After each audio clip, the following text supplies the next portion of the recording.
But it is great to be here. And you will hear every comedian in the world say, oh, it's great to be here, it's great to be here. And what that really means in the comedian world is it's great to be getting paid. That's what that means.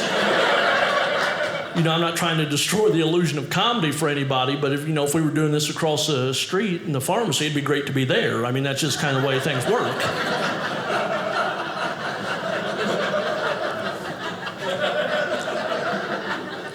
But I've got a little bit of a different story for that now because I work cruise ships every once in a while. And I was supposed to take a boat, and my flight coming out of Dallas-Fort Worth got delayed, and the boat left without me. Now, what the cruise lines do when this happens, they fly you ahead to the next port city. So that way, when the boat gets there, you're already there, and you just catch the boat and make up any shows. If you missed them, that's the way they take care of those things. So that's what it did. I was supposed to catch a boat out of Cozumel, and they fly me ahead, and I stay at the hotel, start to leave the next morning, and the girl said, okay, the van's going to be on your way to pick you up. I was like, okay, that sounds good. I said, how far am I away from the boat? She goes, like 4 or 5. I'm like, oh, perfect. So I'll be on the boat in like 20 minutes. And she said, no, 4 to 5 hours. 4 to 5 hours. And then the first part of the conversation replays in my head, the van's going to pick you up. I'm going to be in a van going across Mexico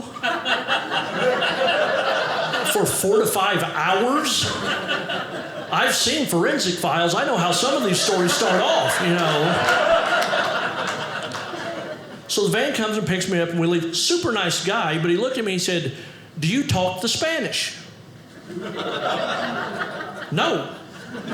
He said, I don't talk the English. And I said, I picked up on that. And he said, how about radio? And there's one working speaker behind my head. And I'm like, okay, fine, let's listen to the radio. And this guy loved Whitney Houston, which was really weird to me, because we're driving 4 hours across the back parts of Mexico, the parts that you don't see on the travel brochures. I mean, we're seeing the abandoned cars and the burned out buildings and everything's got graffiti on. I'm kind of looking at all this, and it's kind of sad. And the whole time I've got, I want to dance with somebody. In my head, it was so weird, right? So we finally, round the corner, and I can see the top of the boat. It's like, finally. As we're going up there, the Mexican police go and they form a single file line across this road we're supposed to go up. And I thought, oh, well, this can't get any worse. As I think that, about 20 yards behind them, the Mexican military line up behind them. I mean, fatigues, automatic weapons, the real thing. I was like, oh, I stand corrected. This has got much, much worse. And the guy goes up there and he rolls down the window. Now, I don't know what they're saying because, number one, I don't talk the Spanish.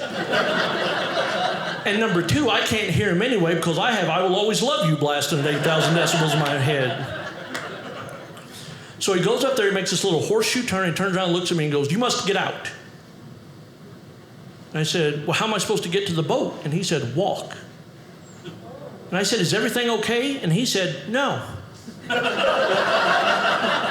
And I said, you picked up on that English pretty quick. So I had to get out of the van and walk the last quarter of a mile, dragging my bags through gravel and dirt as the Mexican military are on both sides of me, finger on triggers, just waiting for me to do something wrong so they can open up fire on me. So when I tell you tonight, Provo, that it is great to be here, I mean, it is fantastic to be here.